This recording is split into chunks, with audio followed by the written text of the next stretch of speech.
কত সুন্দর লাগছে। Good morning. এখন আমি আছি শিলংয়ে। আজকে হচ্ছে চতুর্থ দিন। আজকে আমাদের বাড়ি যাওয়ার পালা। যেতে যেতে উমিয়াম লেকটা ভালো করে দেখে তারপরে বাড়ি চলে যাব। পুরো এই হোটেলে কালকে ছিলাম।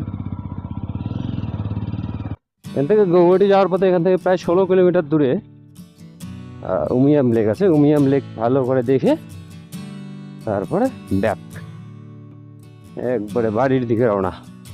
Ramakrishna mission Vivekananda culture centre, এইটা হলো গৌহাটি যাওয়ার রাস্তায়। এই যে এখানে দেখো, আই লাভ শিলং। এই রাস্তা দিয়ে একটু আগায় এখানে এসে এখান থেকে নিতে হবে লেফট। এই যে আমি আরও আগেই বেরোতে চাইছি, সকাল 5টার মধ্যে বেরোতে চাইছি, কিন্তু তা কি হয়, কালকে যে শরীরের উপর দিয়ে ধকল গেছে, ঘুমই ভাঙেনি। 5:36 ঘুম ভাঙছে আমার। তারপর মোবাইলটা চার্জে দেওয়া ছিল না, চার্জে দিতে দিতে দেরি হয়ে গেছে। চার্জে দিলাম, মোবাইল চার্জ করলাম। খাসি মার্কেট, হ্যাঁ, মেঘালয়ের লোকাল ভাষা হচ্ছে খাসি, ভাষার নাম হলো খাসি। দেখো, শিলং শহর থেকে নামতেছি, তখন থেকে শুধু নেমেই যাচ্ছি। বাইকে যদিও পেট্রোল আছে, তারপরেও এখানে একটু দাম কম আছে, 94 টাকার মতো লিটার দেখলাম সেদিন গিয়ে। এখানে কোথাও যেন পেট্রোল পাম্পে তেল ভরছি। A few moments later. এখানে দেখো 96 টাকা 38 পয়সা লিটার তেল আছে। তেলটা ফুল করে নিই। নিয়ে लीजिए भैया 20 रुपये। A few moments later. চলো, এখানে 511 টাকা তেল বললাম, ট্যাঙ্কি ফুল।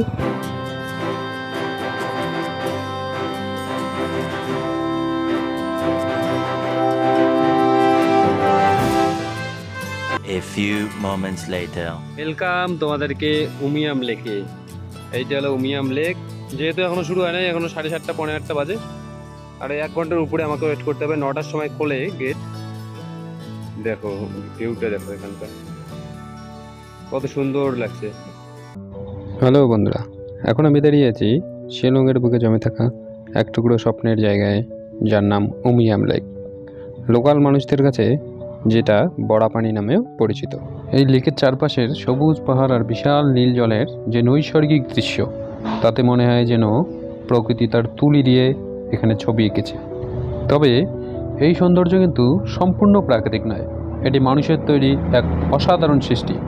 1960-এর দশকে উমিয়াম নদীর উপর বাঁধ দিয়ে মূলত জলবিদ্যুৎ উৎপাদনের জন্য এটি তৈরি করা হয়েছিল, যা ছিল উত্তর পূর্ব ভারতের প্রথম জলবিদ্যুৎ প্রকল্প। অবাক করা বিষয় এই যে আজ সেই জলবিদ্যুৎ কেন্দ্রই পর্যটকদের প্রধান আকর্ষণে পরিণত হয়েছে। স্থানীয় খাসি ভাষায় উমিয়াম শব্দের অর্থ চোখের জল, যা এই লেকের নামের সঙ্গে এক গভীর আবেগ আর লোককথা জুড়ে দিয়েছে।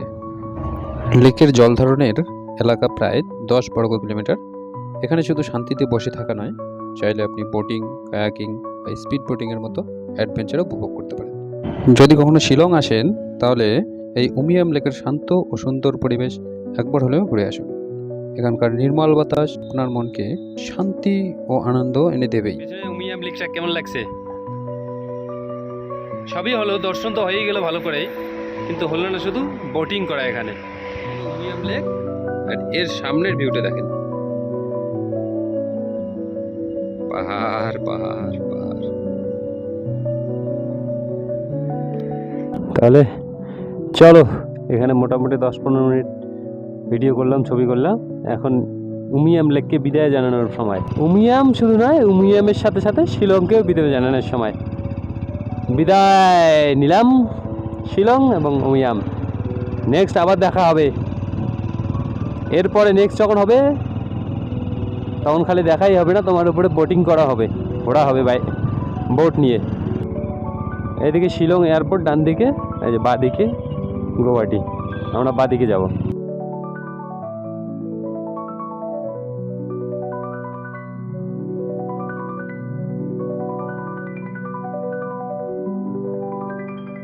হ্যালো বন্ধুরা, এখন আমরা আছি শিলং আর গৌহাটির মাঝখানে।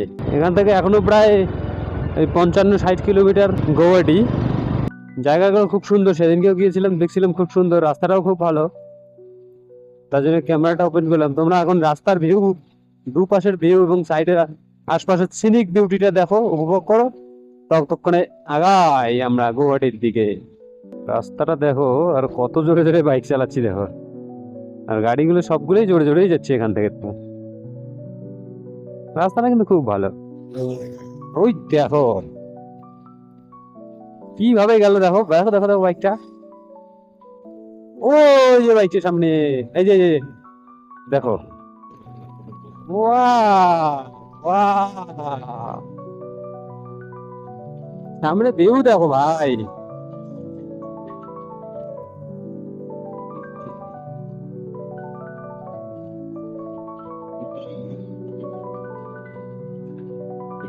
হ্যালো বন্ধুরা, এখন আমি আছি একটা ছোটো মার্কেটের নাম কি জানি না, কিন্তু এখান থেকে গৌহাটি হচ্ছে 14 কিলোমিটার, এখন গৌহাটির দিকে।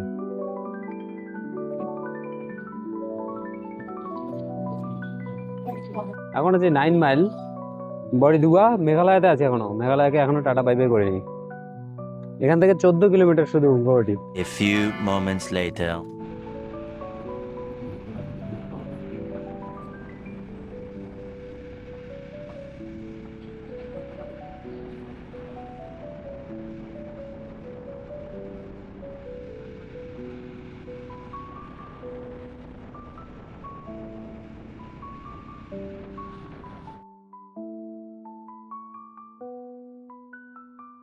A few moments later.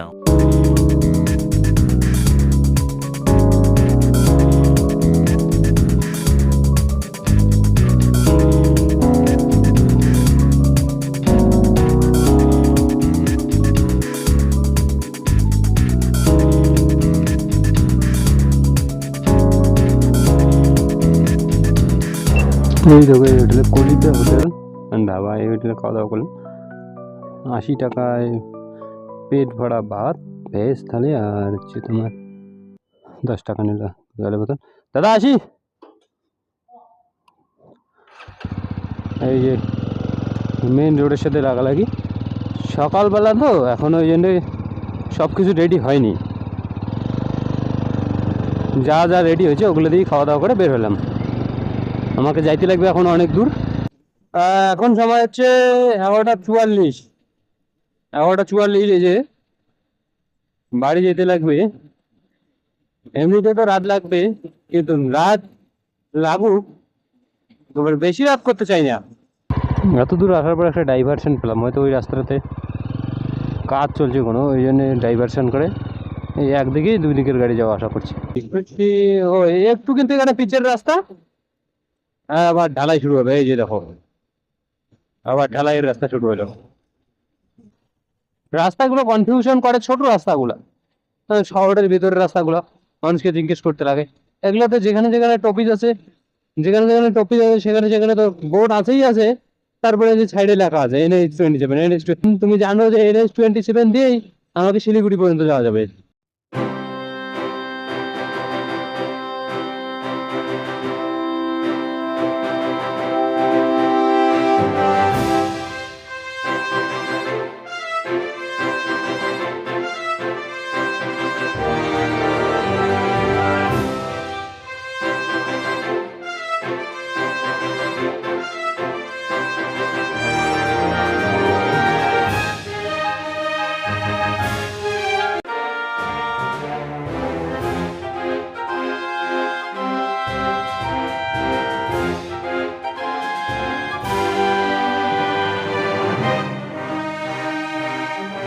A few moments later.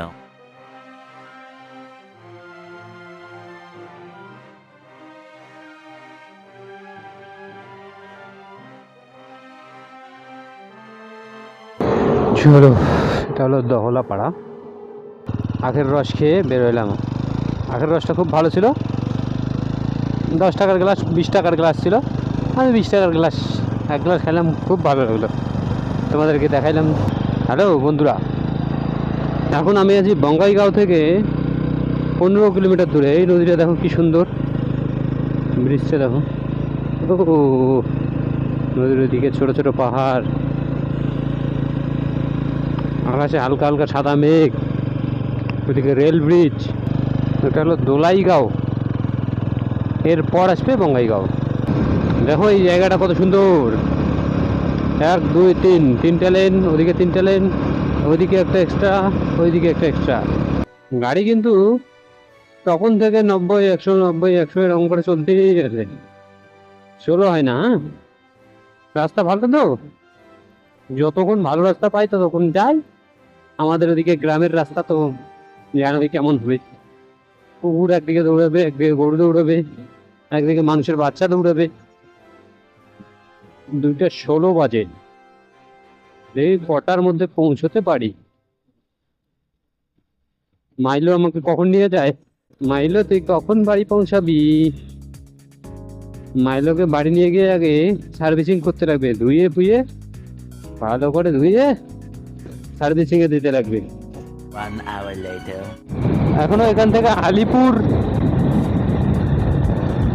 90-র উপরে কিমি আছে। আলিপুর এখনো 92 কিলোমিটার। আমরা আলিপুরের আগেই কামাখ্যাগুড়ি থেকেই এই রোডকে ছেড়ে দিব। রাস্তার ওই পাশে গাছ, মাঝখানে গাছ, এইদিকে গাছ। রাস্তাটা দেখো কত সুন্দর। শিলিগুড়ি 268 কিলোমিটার। যত জোরে বাইক চালাই না কেন আমাকে বাড়ি যেতে কমপক্ষে 5টা বাজবে, 5টা 5:30 বাজবে। এই দেখো ট্রাকগুলো এমন ভাবে যায়। আমরা কোন দিকে যাবো এখন? আর এদের পিছনে হর্ন দিয়েও লাভ হয় না, লেখে তো রাখছে পিছনে যে হর্ন মারো, হর্ন মারলে তো কাজ করে না।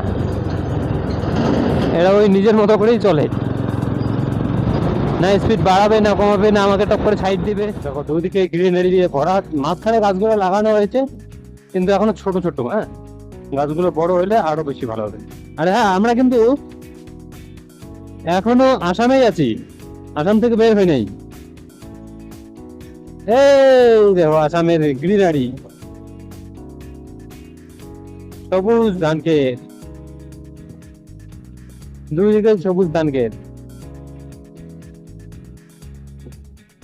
কেউ যদি কুচবিহার থেকে বা শিলিগুড়ি থেকে গৌহাটি যাও, এই NH-27 উঠবে, এক রাস্তায় তোমাকে গৌহাটি পৌঁছায় দেবে। অন্য কাউকে জিজ্ঞেস করা লাগবে না, কোনো কনফিউশন হওয়ার কোনো দরকার নেই।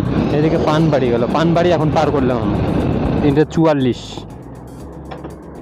আর একবার এখানে দাঁড়ায় আর এক গ্লাস আখের রস খেয়ে আবার জার্নি শুরু। 1 hour later. এটা হচ্ছে আমরা চিরকুলিগুড়ি ধলপল হয়ে বাড়ি যাব, কুচবিহার চকচকা হয়ে বাড়ি যাবো। হ্যাঁ, এই রাস্তাটা কিন্তু আমি চিনি। হ্যাঁ, অনেকবার এই রাস্তা দিয়ে যাওয়া আসা করছি। আমাদের এদিক থেকে কুচবিহার থেকে এই রাস্তাটা বাইক নিয়ে যাওয়ার জন্য একদম বেস্ট আর শর্টকাট রাস্তা। কামাখ্যাগুড়ি যাওয়ার জন্য এই যে এখান থেকে আমরা বাঁদিকে যাব। হ্যাঁ, এইটা হলো চিকলিগুড়ি চৌপতি বাজার। এইখানে একটা ছোট্ট ব্রিজ আছে দেখো, এই যে ব্রিজটা। ওইদিকে সূর্য অস্ত যাওয়ার জন্য রেডি হচ্ছে। ধলপল বাজার, এই রাস্তাটাও সোজা দিকে যদি যাওয়া যায় তাহলে হচ্ছে তুফানগঞ্জ পাওয়া যাবে। এতক্ষণ সূর্যটা ডান দিকে ছিল ওই রাস্তাটায়, এখন সূর্যটা সোজা চলে এসছে। ওরে বাবা, ওই রোডের থেকে এই রোডে তো বেশি ধুলে। তবে কাজ হচ্ছে 1-2 মাস পরে আসেন এই রাস্তা দিয়ে কেউ আসলে, এই মুহূর্তে না আসাই ভালো, অবস্থা খুব খারাপ। এই যে সামনে একটা ছোট্ট, কি সুন্দর অপরূপ সানসেট হচ্ছে। এদিকে সানসেট, সূর্য অস্ত যাচ্ছে, আর নিচে এদিকে নদী, কালজানি নদী। কেমন লাগছে বলো?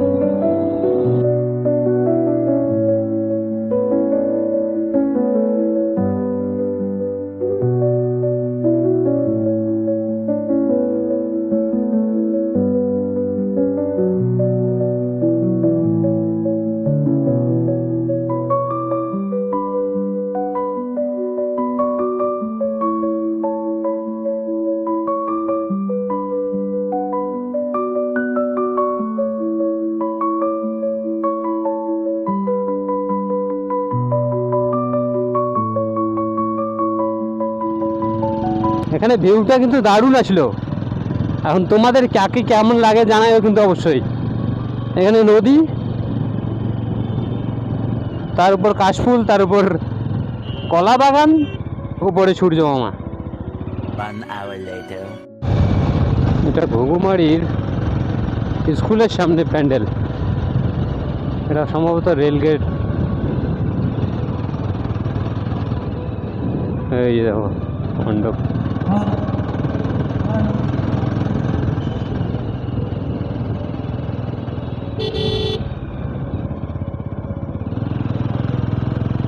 এখানে রেল ক্রসিং, ওই লাইনটাই। এখান থেকে বাঁদিকে গেল দিনেটা বামুনহাট, ডান দিকে নিকুচবিহার।